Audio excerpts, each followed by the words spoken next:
Bonsoir à tous, bienvenue pour notre pronostic tennis du samedi 18 mai 2019. Je remercie tous nos abonnés. Si vous n'êtes pas encore abonné, n'hésitez pas à le faire, ce qui vous permettra de recevoir chaque jour notre ou nos pronostics tennis, et ce entièrement gratuitement. N'hésitez pas également à partager nos différentes vidéos, ce qui nous permettra d'être une communauté de plus en plus importante. Pour hier, je vous avais proposé donc le match entre Osaka et Bertens. Osaka gagnante. Le pari a été donc annulé et remboursé pour tout le monde, puisqu'Osaka était blessé et ne s'est pas présenté sur le court. Regardez surtout la vidéo jusqu'à la fin, puisqu'en milieu de vidéo, je vous montrerai une méthode qui est en test actuellement, que vous voyez là au niveau du rendement, mais on y revient tout à l'heure.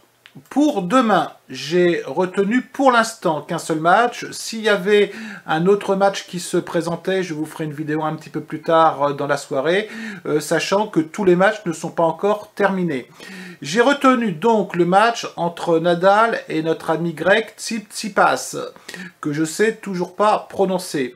On va commencer par Tsitsipas. Effectivement, il reste sur deux finales en tournoi, donc ATP sur terre battue, avec une victoire et donc la semaine dernière une défaite contre Djokovic.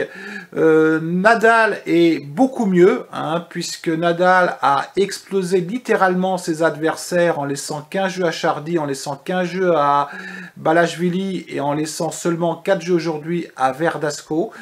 Je mise quand même sur le fait que notre ami grec puisse être fatigué, parce que deux finales de suite, plus le tournoi de Rome, où il a été relativement performant physiquement, il peut commencer, à mon avis, à le payer. La semaine dernière, ils se sont rencontrés où Tsitsipas a battu Nadal 2-7-1. Je dirais, moi, qui ai vu le match avec une certaine réussite quand même, mais il a mérité sa victoire. Bon, là, je pense qu'il n'y aura pas de surprise cette fois-ci, que Nadal va gagner ce match de manière même assez sèche en 2-7-0. Bon, la cote est aux alentours d'un 27, un 30. La semaine dernière, le même match, on avait Nadal aux alentours d'un 12, un 13. Je vais lancer là-dessus 3% de mon capital. Pour les plus audacieux d'entre nous, il y a un deuxième pari que vous pouvez lancer. C'est Nadal en handicap moins 4 jeux, c'est-à-dire qu'il faut que Nadal au minimum gagne le match de 4 jeux, c'est-à-dire en 6-4, 6-4.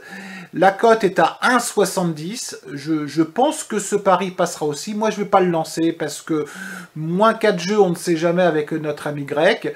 Mais vous pouvez lancer ce pari avec un pourcentage qu'il ne faut surtout pas dépasser de 2% de votre capital.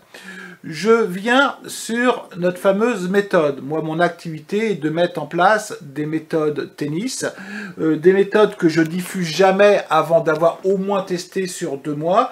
Je veux vous mettre effectivement une méthode qu'on lancera peut-être dans les semaines à venir. C'est une méthode que j'appelle une méthode grosse cote, c'est-à-dire qu'on travaille minimum sur de la cote à 2,37. Vous voyez, on est à peu près à 2,37 de cote.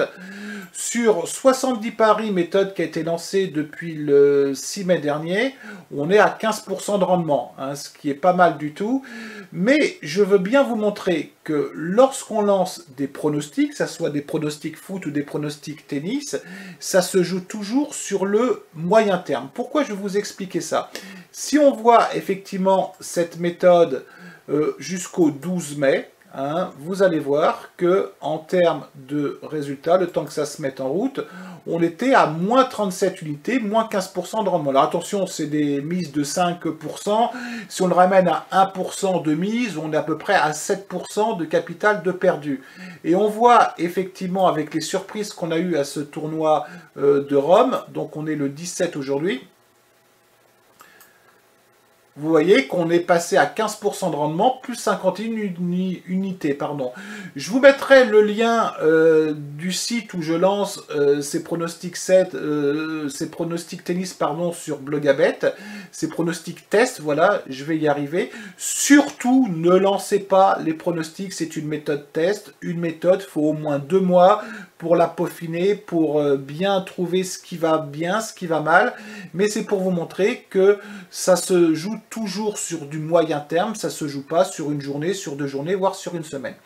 Voilà, bah écoutez, c'est terminé pour ce soir. Comme d'habitude, n'hésitez pas à me laisser vos avis, vos commentaires, si vous êtes d'accord, si vous n'êtes pas d'accord.